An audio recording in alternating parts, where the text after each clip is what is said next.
Hi, welcome to Gunpowder Fiction and Plot. I'm Scott. I'm Nelle. And today we're going to do our March burrito. Wrap. That was terrible. This is what I have to put up with people. Yeah. Okay, all right. So what are your beans? So, we've got some overlap. You've got 4 books. I read 4 books. I've got 10. Don't brag. 4 books is good for me. That's exciting. Everyone give me a clap. Yay, Nelle. But we've got 2 books that we've overlapped. So, what we're going to do all your books, and we'll just briefly mention them when I do them. My first book, you may have seen me react to this earlier. Scott made me read Waiting for Godot. It was funny. I enjoyed it. It didn't take very long, and then we watched it on YouTube because you can watch it for free on YouTube, which is exciting. And it was even more funny because that's how it rolls. If you like Chekhov, Sorry. terrible for the dog. If you like Chekhov and Chekhov's humour, if you like Russian literature in general, this is a quick read because it's play, and I think it's totally a worthwhile one. That's not to say that Becca is Russian. He's actually Irish, but he's stylistically Russian. Yeah, he's Russian in his soul. All right. The next book you read, Nell, was The Night Circus. This was our book club read last month. So we've both read this one. So we've both read this one. We've done a review on it. Did we? Yes. Yes. We should. Good. Not hallucinating. You should know what's up on our YouTube channel. I don't anymore, people. I'm sorry. There's too many of them. No, I'm just overworked and underpaid. The Night Circus. So I enjoyed this immensely. It was very light on urgency in the plot, and that is a criticism, but it's also not necessarily a criticism. Beautifully crafted, very easy to read, and enjoyable. Hangover literature. Yes, if you've got a hangover, not if you want literature that's going to give you a hangover. Yeah. So that was the next one. I think I agree with you because I read that one. I think I agree with you. And I feel it's like nice fluff, but without being necessarily. It's not vapid. It's not trashy. It's just light. Diet books. Meringue books. Meringue books. My next one is The GoldFinch, which I read for March of the Mammoth. That's the word I was looking for. This was huge. And magnificent. So I also There's nothing light and fluffy about this. It's dense and gritty and detailed. Yes. Well, I also read this and I loved it too. Yeah. I think that this is a book that everybody should read. It's very super smart. Super smart. Lots of she's so good at research. The knowledge that she demonstrates of antiquities and antiques and art history and all of the things. Not to mention like drug abuse and that sort of culture as well. Like not just the high end of society. She's very well researched, isn't she? Or she's lived a very interesting life if she knows about it firsthand. Yeah. But super interesting. This is the second time I've read a Donna Tartt book, and the first time I was like, geez, she's so smart. How does anybody know about all of this stuff? And the references she put in, and then this is the same. But different topics. She's just doing intense research. And it's taken her some ridiculous amount of time to write a book. Her first book came out in 92 and I think she's written 3, so... She's definitely, the workmanship shows, it's definitely just beautifully crafted, and there's no let up on the emotional front, and intellectually there's just layer upon layer upon layer. It's a lasagna novel. A lasagna? Because there's lots of layers in a lasagna. But you can get to the... It's supposed to be an onion, so you get to the middle, not the bottom. Can we have it be a tiramisu? A tiramisu? It's cake. Because it's coffee. Oh, a cake. But I will say about this novel is that I'm really pretty sure that in 100 years' time that people will still be talking about it. Yeah, I'd be unsurprised, completely unsurprised. I thought it was beautifully written and very astute is not the word I want to say. Just insightful. She's well considered in everything she writes. Yeah. Is that enough rave reviewing about that one? We liked it a lot. We did like it a lot, and in an intellectual way as well as an emotional way, and to get both in a book is, for me, quite rare. It's often an emotional reaction that I get rather than just so much brain food. Speaking of another book we liked a lot, I didn't read this one this month. I read it in February. This one I enjoyed so much that it upset my TBR for April, and I just kept reading the next book. And I also came up with an evil plan, which I'll make a video about, and we'll post that shortly. Can you call it My Evil Plan? My Evil Plan! Do a thumbnail and you can have a pitchfork and devil horns. So Oryx and Crake by Margaret Atwood. I think I'm in love with Margaret Atwood. I've been watching interviews by Margaret Atwood on YouTube all week this week, as part of my evil plan, and she's hilarious, and her sense of humor is just brutal in its criticism of modern society and human immorality, and just this book is totally a great example of that. She's witty and entertaining and delicious. Yeah, this was awesome, wasn't it? This was so good that I put it down and I almost immediately picked up the second one. It's a trilogy, so I'm pumped to get through them all, but there are other things on my TBR for April, so I can't just read the way straight through, or maybe I will. You we'll need see. reading steroids. Oh, I just need more time. Does anyone have a time turner? Yes.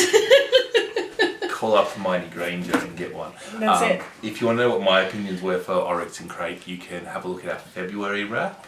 Oh, yes. I don't listen when Scott talks, so I forgot he talked about that. You did, because you picked it up and read it. It must have intrigued me, because I did pick it up straight away, but it was also a birthday gift for me, so... Which you asked for. Which I asked for.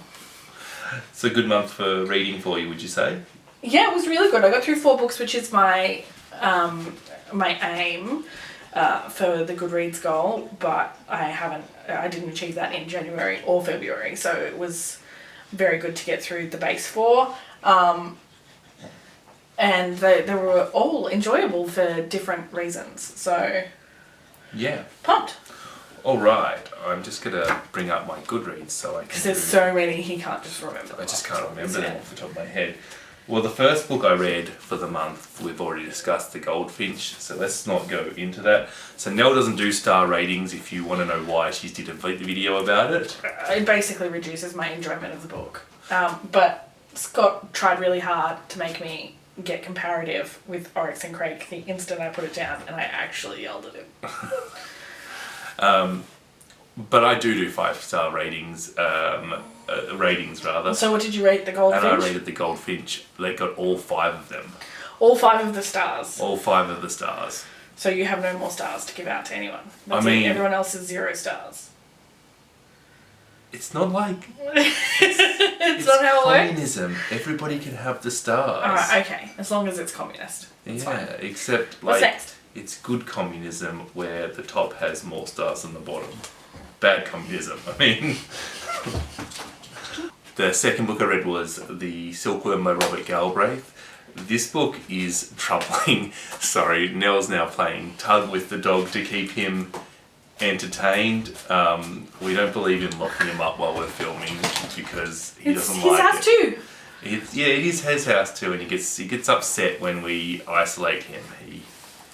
He wants to be part of things. Everyone wants to see a puppy because they're all trapped at home, so it's fine. Yeah, everybody can relate to how he feels like the world is ending when he gets locked in the laundry. At the moment. Okay, so the second book I read was The Silkworm by Robert Galbraith. For those of you who don't know, Robert Galbraith is the pen name for J.K. Rowling's. Now, this is a book that was quite troubling.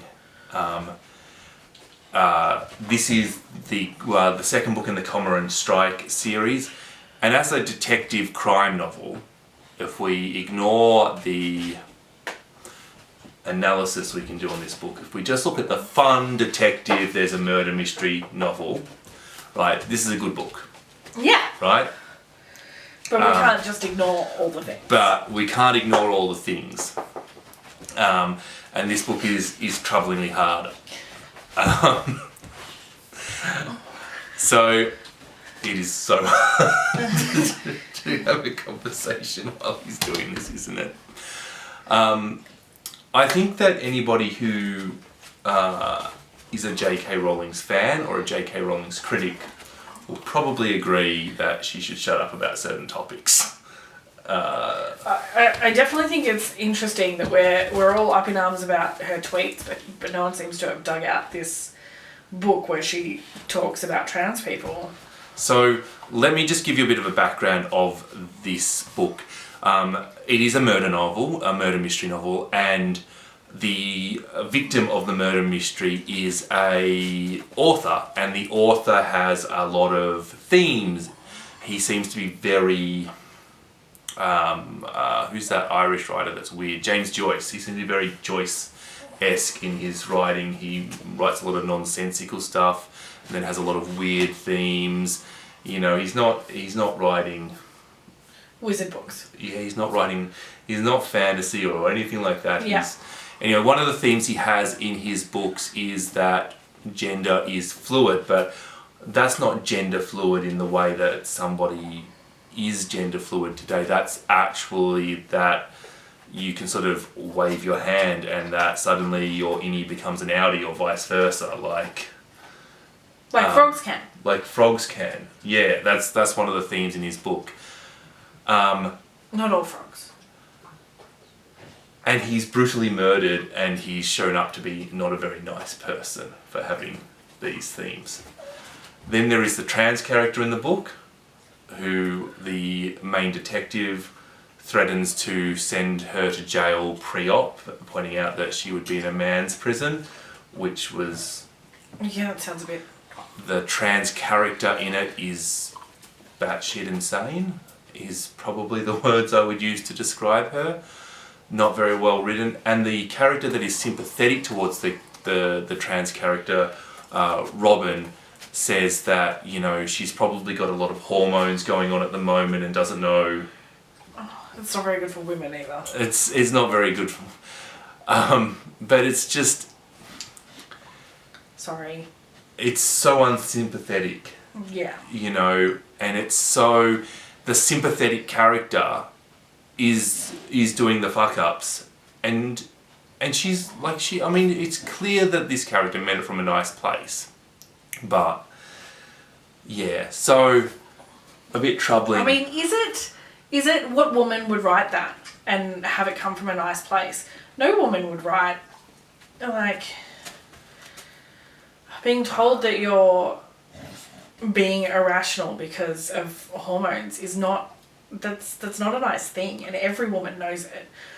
This is not written by a man; it's written by a woman. You know what I mean? Like, woman, yeah. I really feel like that's not a comment that we can give her grace on. But I think, and look, a lot of what is written I haven't read here, it. You haven't read it. A lot of what is written here, I maybe would have ignored if it was James Patterson or Stephen King or author who has not had opinions about trans people, right?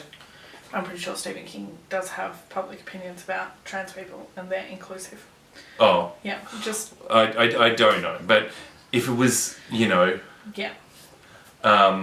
So, yeah, I maybe would have looked over this if I thought it was coming from a place of... in education or ignorance. Yeah, but I really feel like this is sort of J.K. Rowling's prejudice coming out, and why do you pick to write about a trans...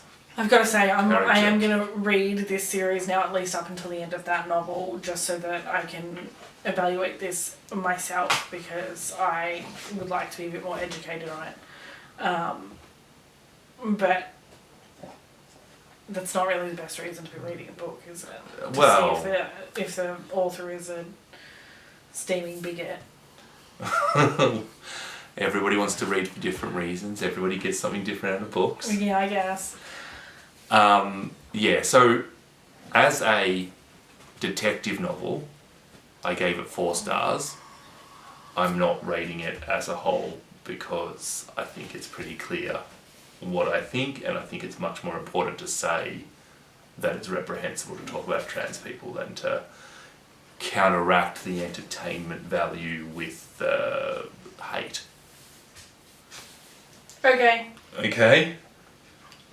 Now the next book I read was the 4th book in the Wheel of Time book, in the Wheel of Time series, The Shadow Rising. I'm not going to talk much about this because it's the 4th book in a series, and I basically think that if you've either read the first book in this series, and therefore you know whether because books 3, 4, 5, 6, so on and so forth are of relatively similar candor and quality. Like you know if you like it or not, is what I'm saying. I enjoyed it. 4 stars. That's all I'm going to say. What's next? The next one is Le Fleur de Mar, which is a book of poetry. It's written by Charles Baudelaire. So every month I try and read the book that's been on my TBR the longest. It's a book that I have been avoiding reading. And the reason I have been avoiding reading this book is it's a book of poetry. And I'm not a big poetry fan.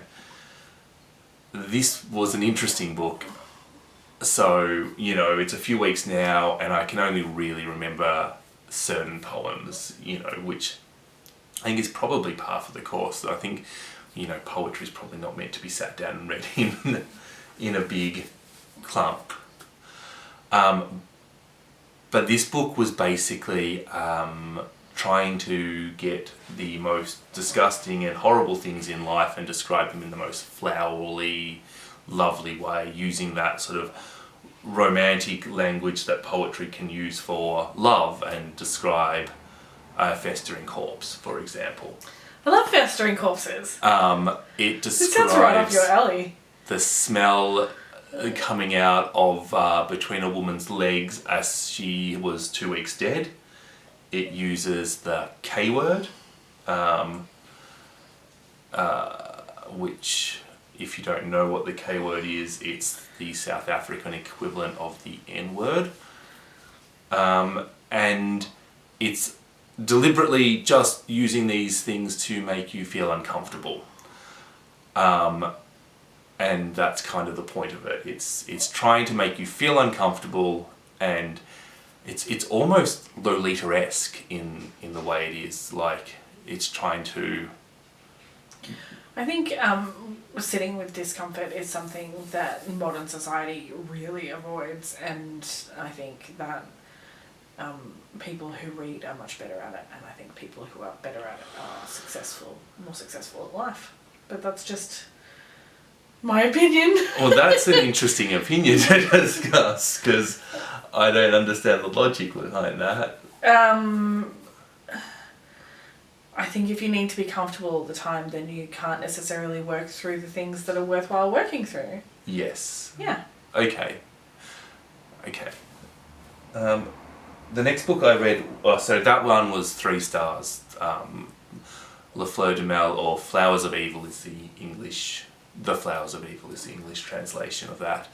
The next book I read was Madeline Miller's Circe, which is essentially a retelling of the Circe myth from Greek mythology. I feel I fit into a weird demographic here where I know a fair bit about this, but I would never consider myself an expert on it. So I feel like most people reading this book would either be super well educated on their Greek mythology and know everything about Circe, or would know nothing about Circe and nothing about Greek mythology. Yeah, it sounds to me like you feel like you don't have enough of a comparison point to evaluate it as a retelling, and you have too much information for it to be interesting as just a telling. Exactly, that is exactly what I am saying for me with this novel.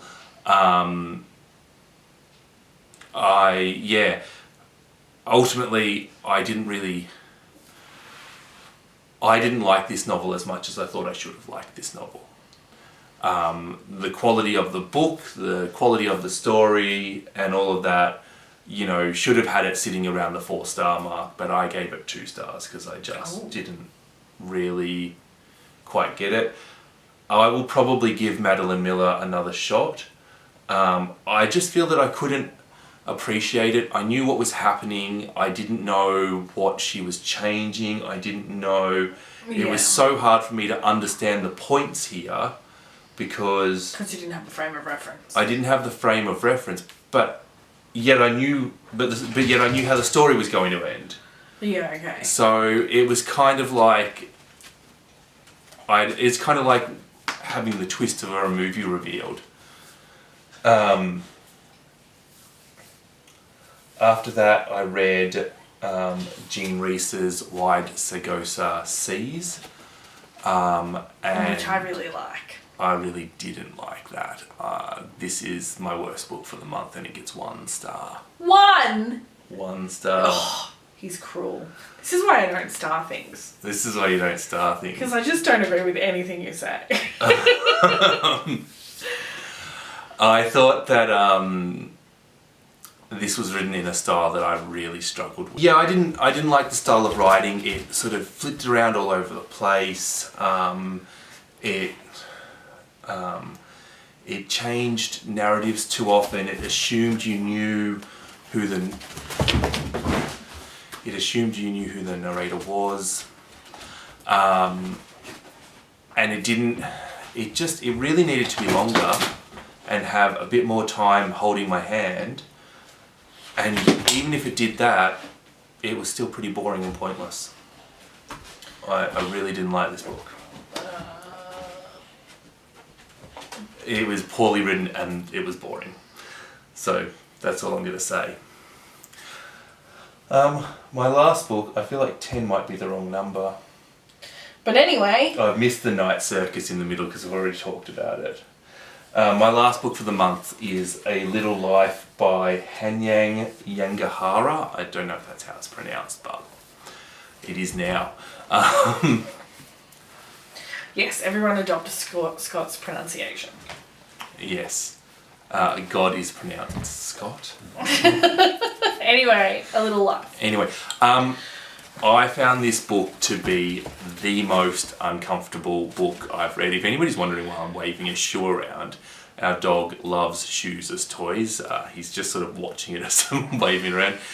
He loves getting the long laces that they have. I don't think you can see that. You can't see that, no. And he has like an imaginary friend that chases him around, but he's giving it to me to play with. This book made me more uncomfortable than any other book I've ever read. It's very dark, it's very sad, and at points I basically covered my eyes, which is terrifying because I did this on audiobook while I was driving. Well, I hope then you covered your ears, because covering your eyes seems both pointless and dangerous. There was a couple of things in there. There is a scene, this book deals with suicide, and the author described the way the suicide was taking place in just a bit more detail than I was comfortable with. So, yeah, it made me quite uncomfortable with that. Now, I really like books that make me uncomfortable. I really like dark books, but I didn't really like this book because of it lacked empathy. It lacked the... I really feel like the author didn't understand what her characters were going through. And she put poor Jude through the most horrible life you can imagine.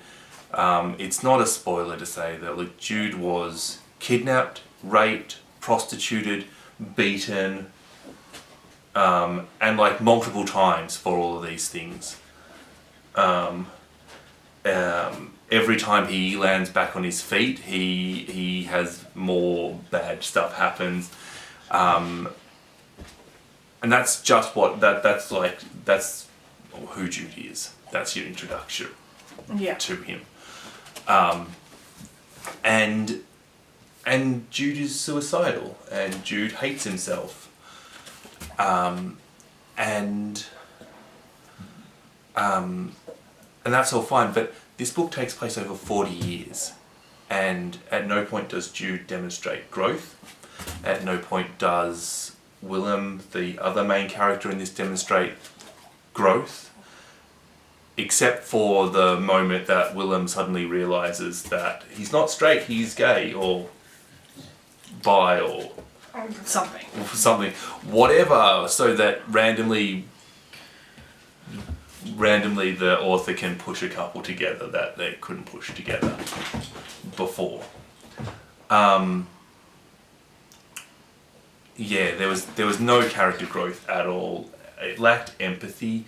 It lacked any sort of understanding other than they will be depressed because of this. Like, do you know what I mean? Yeah. It really... No nuance. It wasn't nuanced. It was like the author tried to write the saddest book ever, succeeded, and then didn't make it worthwhile. Well, that's a depressing note to finish on. It is. So I gave A Little Life just 2 stars. Still more than White Sargasso Sea! Yes, There's still something more. fucking wrong with you. Still more, because there was merit to A Little Life. There's no merit to White Sargasso Don't disagree. These reviews are clearly bollocks. And on that note... And if you agreed with my reviews, subscribe to this channel. And if you disagree with them, you should subscribe and just be on Team Nelle. Just say why I'm wrong. That's it. Yeah, that's all. That's our wrap up. That's our wrap. All right. We hope you're reading some good books. Let us know what you read in March. Let us know if you read any of these books, if you liked them or disliked them. Let us know if you're on Team Scott and think White Sargasso Sea is a horrible novel, or on Team Nelle and think that Team Scott is stupid. Most of the time. Most of the time. We've been Gunpowder Fiction and Plot. Ideas are powerful. They're more powerful than disagreeing over the works of Jean Rhys. Maybe. Ideas are powerful. They're more powerful than getting distracted by J.K. Rowling's shitty turfy views. Yes.